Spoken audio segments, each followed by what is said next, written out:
Okay चलिए फिर अब हमारे साथ जैसा मैंने कहा अल्फा एक्यूरेट एडवाइजर्स के एमडी राजेश कोठारी जुड़ गए हैं, उनसे बात करते हैं। Rajesh ji good afternoon. और आपका पोर्टफोलियो देख रहा था मैं, एक क्लियर कट जो स्टैंड आउट है और आपकी बड़ी होल्डिंग्स में एक वो है ट्रेंड।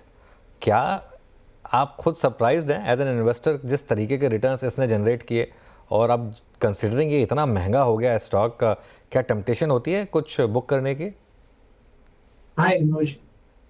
सरप्राइज यस होता है, तभी शॉर्ट टर्म में थोड़ा performance I think it has been exceptionally what I would say celebrating performance of trend. लेकिन अगर आप ट्रेंड की अगर लास्ट 5 साल की अगर आप ग्रोथ देखेंगे, वो भी इक्वली सरप्राइजिंग ही थी। तो market cap is finally mirror of earnings growth. और अगर आप पिछले 5 सालों में देखेंगे तो वेस्ट साइड जो उसका एक सबसे बढ़िया सा फ्लैगशिप स्टोर्स था 5 साल पहले, रफली 1.75 मिलियन स्क्वायर फीट था। और 5 साल के अंदर डिस्पाइट कोविड जो जूडियो जो उसका सेकंड फॉर्मेट है उसमें 2 मिलियन स्क्वायर फीट रफली हो गया। तो Trent has added one more trend in last 5 years। The important question Anuj कि अगर आप 5 साल पहले मुझे पूछते थे कि क्या ट्रेंड की दुकानें 2 मिलियन स्क्वायर फीट से 4 मिलियन हो सकती है, तो आंसर था यस, ये हो सकती है, होएगा कि नहीं पता नहीं होता है, but the building blocks are in place. And same thing I will say today also कि next 5 साल all the growth prospect जो secret होती है retail business की, Trent has broken that secret code, and that secret code of turnaround, जो stores के turnaround times जो होते हैं, जो inventory turnaround time होता है, they are the best in the industry। तो एक है growth, दूसरा है turnaround time, और तीसरा सबसे important कि affordability to meet the aspiration. ये बहुत ही कम बिजनेस मॉडल्स में है कि आप प्राइसिंग अपना एफोर्डेबल रखते हो और एस्पायरेशन यूथ का मीट कर पा रहे हो, and that is why Trent is able to grow exceptionally significantly high double digit. And I think ये story will continue for at least next 3 to 5 years। अच्छा, एक सेक्टर जिसमें आप बहुत ज़्यादा ओवरवेट हैं कंपेयर टू मार्केट वेट, वो है इंजीनियरिंग, जहाँ पर आपके 11.5% के करीब होल्डिंग है। ऑब्वियसली काफ़ी हद तक वो हिटाची एनर्जी का भी शायद उसमें कंट्रीब्यूशन होगा, लेकिन ये इतनी बड़ी बेट आपने किस बेसिस पर ली है यहाँ पर? बेसिकली अगर आप पूरे वर्ल्ड में देखेंगे तो जस्ट टू गूगल, और गूगल में आप टाइप कीजिए ब्लैकआउट्स इन द वर्ल्ड। अगर आप यूएस देखिए, अगर आप यूरोप देखिए, अगर आप जर्मनी देखेंगे, आप ऑस्ट्रेलिया देखेंगे, तो ब्लैकआउट्स की फ्रीक्वेंसी बढ़ रही है। ये ब्लैकआउट की फ्रीक्वेंसी क्यों बढ़ रही है? बिकॉज जो ग्रिड है they are not able to take the load. इतने इन्वेस्टमेंट ग्रिड में नहीं हुए हैं क्योंकि 10 साल पहले किसी को पता नहीं था कि डेटा सेंटर और AI will become a power guzzler. उसके उपरांत रिन्यूएबल एनर्जी में ग्रोथ बहुत ज्यादा आ गया। अभी रिन्यूएबल एनर्जी अगर आपको एक रिमोट प्लेस से सिटी में लेके आनी है तो आपको एचवीडीसी प्रोजेक्ट लगते हैं। वर्ल्ड में करीब 4 या 5 कंपनी है जो इस तरह की रिक्वायरमेंट को मीट कर सकती है। So one of the company which you said which we are holding in a portfolio, Hitachi Energy, is a forefront of technology। अगर आप इंडिया की बात करें, एक होता है रेगुलर ट्रेन्स रेलवेज जिसमें 5-6-7% ग्रोथ होता है, और एक होता है मेट्रोस जो 15-18-20-25% ग्रो कर रहा है। तो this company is the largest player if you want to play metro. If you want to play Vande Bharat train, again this company is the largest bet for it. अगर आपको डेटा सेंटर प्ले करना है, then this company is the largest bet to play on it। अगर आपको renewable energy और grid investment capex पे play करना है, तो this company again is the largest bet on it. So that's the reason जो अभी हमने कंपनी आइडेंटिफाई की, कैपिटल गुड्स थीम हम लास्ट करीब पिछले 4-5 साल से बातें कर रहे हैं आपके साथ, और ये this one of our biggest investment within the capital goods from last few years. तो that is basically the theme. और अगले 3-4-5 साल में ये जो ग्रोथ है that is going to continue. Parent company, they will also investing heavily to meet this kind of a requirement. An Indian company is also investing heavily to cater to not only Indian requirement but also for their export requirements। परसों ही वो update आ रहा था कि 2000 करोड़ तक का अतिरिक्त investment ये company करती हुई दिखाई देगी इंडिया ऑपरेशंस के लिए। टेक्नोलॉजी को लेकर आप थोड़े से ओवरवेट हैं, यहाँ पर एक अच्छा खासा पोर्शन आपके ओवरऑल पोर्टफोलियो का है। And I find it interesting कि आपने इन्फोसिस और कोफोर्ज रखा है। क्या इन्फी आपको इसीलिए पसंद है कि कांस्टेंट करेंसी रेवेन्यू ग्रोथ बाकी इंडस्ट्री के सामने इस कंपनी की काफ़ी बेहतर रही है? इस बारी भी हम एक्सपेक्ट करें 2% और बाकियों से 1-1.5% आ जाए तो वो काफ़ी होगा, ये रफ पोल्स कह रहे हैं, लेकिन इन्फी कितना आगे बढ़ सकता है? करंटली अगर आप देखेंगे तो हमारा सॉफ्टवेयर का weightage is right now kind of a neutral weightage. पहले हम अंडरवेट थे करीब 3-4 क्वार्टर पहले, अभी हम न्यूट्रल वेटेज पे है।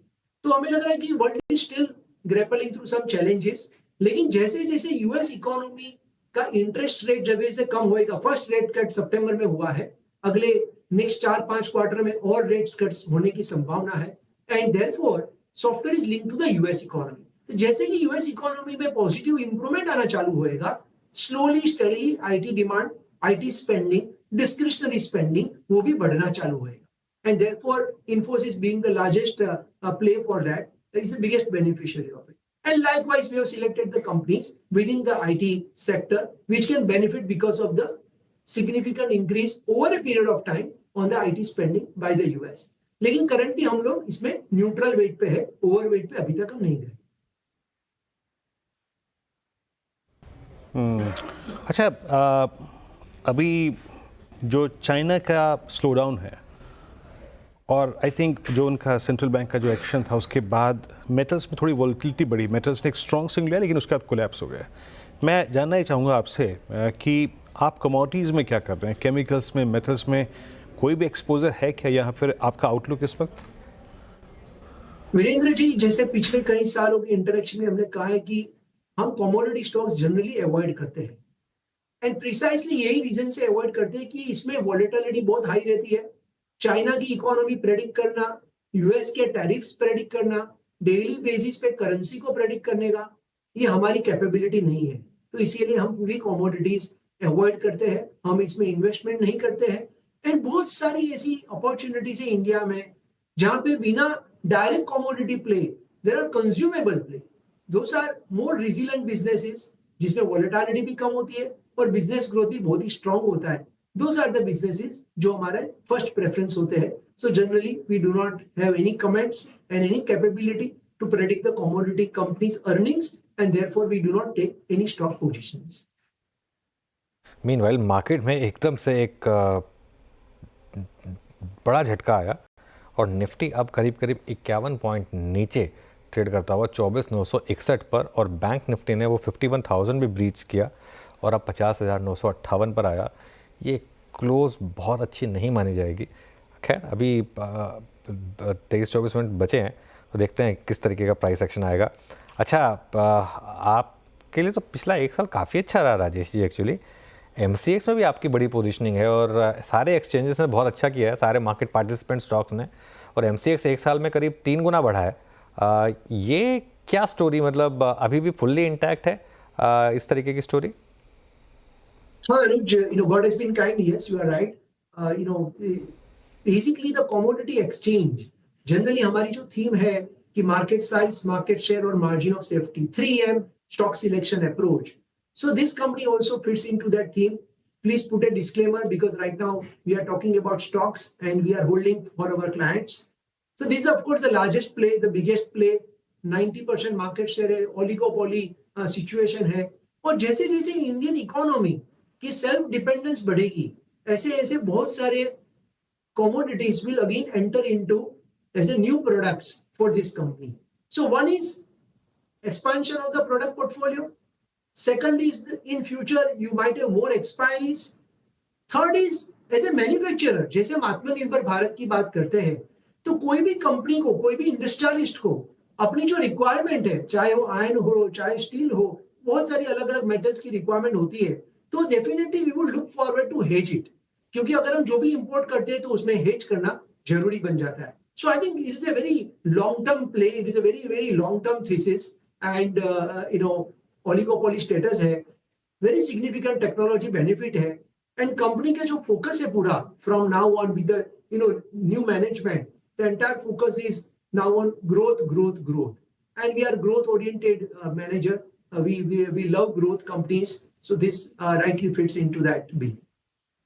मैं आपके पोर्टफोलियो में देख रही हूँ मारुति है, तो मारुति के साथ एक बट ऑब्वियस क्वेश्चन आपसे लोग पूछेंगे at least 15 October onwards is Hyundai के IPO प्राइस बैंड आ चुका है 1960 ऑन द अपर एंड। अब क्या ये टॉस अप करने की जरूरत होगी या फिर मारुति जिस तरह की लीडरशिप, इनके लॉन्चेस, जो हिस्ट्री है, जो ग्रोथ देखने को मिली है, it would by far be the leader over here? I think इसमें कोई डाउट नहीं है that company is by far the largest player, वो तो है ही। लेकिन इंपॉर्टेंट ये है कि अगले नेक्स्ट 3, 4, 5, 6 क्वार्टर्स में किस तरह का प्रोडक्ट लॉन्चेस होने वाले हैं, number 1। Number 2, this company was losing market share. पिछले अगर आप 1-2 साल देखेंगे तो बीच में कंपनी ने मार्केट शेयर लॉस किया, लेकिन अगर आप रिसेंट ट्रेंड्स देखेंगे तो वापस they started regaining the market share. Number 3, very important, hybrid अगर प्रोडक्ट की बात करें हम, और मुझे लग रहा है कि इंडिया में ईवी के जाने में थोड़ा समय ज्यादा लगने वाला है, शायद 5, 6, 7, 8 साल लग जाएंगे, लेकिन hybrid will be the first option. और अगर हम हाइब्रिड की बात करते हैं तो मारुति से अच्छी कंपनी पैसेंजर कार इंडस्ट्रीज में हमें मिल नहीं सकती है। So that's the reason why we own this company for quite some time. Again, please put a disclaimer, because we may sell anytime whenever our view changes on the company or sector, depending upon valuation and growth outlook. So this is just not a recommendation. But the overall company की अगर आप positioning देखोगे hybrid sector segment में, it's a very very strong positioning in the hybrid sector. उसके उपरांत rural economy की recovery start हो रही है. And when the rural economy recovery starts, the entry level की जो car segment है, जहां पे मारुति का बहुत बड़ा हिस्सा है, वो भी आगे बढ़ना चालू हो जाता है। और नंबर 3, कंपनी ने जो एसयूवी में मार्केट शेयर लॉस कर दिया, लेकिन अगर आप देखेंगे कि लास्ट 3, 4, 5, 6 महीनों में वापस रीगेन करना मार्केट शेयर स्टार्ट कर दिया है। और competition perspective also the new product launches is not going to be that high compare to last 2-3 years. So I think net reasonable valuation, reasonably good growth, very strong balance sheet, market leadership. These are the 4-5 things what we look for the long-term investments. So that's the reason why we continue to own this name. Okay अच्छा, अब मैं आपके portfolio से बाहर निकल के एक आपकी राय चाहूँगा एक सेक्टर पे, एक स्पेस पे। वर्ल्ड वाइड जो रेट कट की प्रोसेस प्रक्रिया शुरू हुई थी, आज आरबीआई ने अपने एक स्टांस में परिवर्तन किया है। इस स्टांस का परिवर्तन न्यूट्रल रखना, आप एग्जैक्टली क्या व्यू रखते हैं इस पे, और साथ ही साथ rate sensitives including all banks and NBFCs, आप कैसे अप्रोच करेंगे सब को? ये पूरी जो सेगमेंट है, बीएफएसआई सेगमेंट है, in this BFSI segment there are pockets of high growth and pockets of normal GDP growth. One important thing which is happening is कि रिटेल ग्रोथ जो अभी तक बहुत बड़ा इंजन था, because of risk management perspective, the unsecured part of the retail growth is slowing down. But fortunately, the industrial credit growth, after a very, very long time, industrial credit growth बढ़ना चालू हो गया. So credit growth, industrial credit growth will improve. Unsecured related credit growth will little bit reduce. And third important element is the housing segment. That growth will be significantly higher. तो अगर आप हमारा portfolio देखेंगे तो we have many housing finance companies in our portfolio. So that is very, very large bet. Within the entire banking and finance space, that is a large bet जहां पे growth आपको high मिलेगा। बाकी जो companies है, जो mega cap companies है, जो टॉप 5 कंपनीज है इंडिया की, they will definitely grow at 12 to 14, 15% kind of a credit growth. लेकिन उसकी वैल्यूएशन है that are very reasonable compared to the overall markets. So it is a good growth with a very, very reasonable valuation compared to last 5-6 years. जैसे improvement in industrial credit growth होता है तो corporate banks will be the bigger beneficiary. Simultaneously the rate cut may be over period of time, आज नहीं हुआ है लेकिन next 3-4-5 quarters में कभी ना कभी रेट कट वापस स्टार्ट हो जाएंगे, because right now the oil situation short term people don't know, but overall rate cut will also globally anyway it started, correct? So that will also benefit the large players in the banking space, even within the NBFC space. Okay Rajesh ji, बहुत बहुत शुक्रिया, बहुत अच्छी रही बातचीत आपसे आज की है, और थैंक यू। आपके पोर्टफोलियो में क्या क्या शामिल है उस पर भी आपने अपना व्यू शेयर किया। बहुत बहुत शुक्रिया इस कार्यक्रम में शामिल होने के लिए, सभी इंडस्ट्रीज पर और स्टॉक्स पर रखने के लिए। अब आते हैं जरा क्लोजिंग के लेवल्स लेके आइए निफ्टी बैंक, और आपको डिसअपॉइंटमेंट होगा। इट्स 24960 निफ्टी, दैट मीन्स आपने 25,000 को सरेंडर किया, दैट मीन्स आपने 50 डिमा को सरेंडर किया। अनुज, ये क्लोज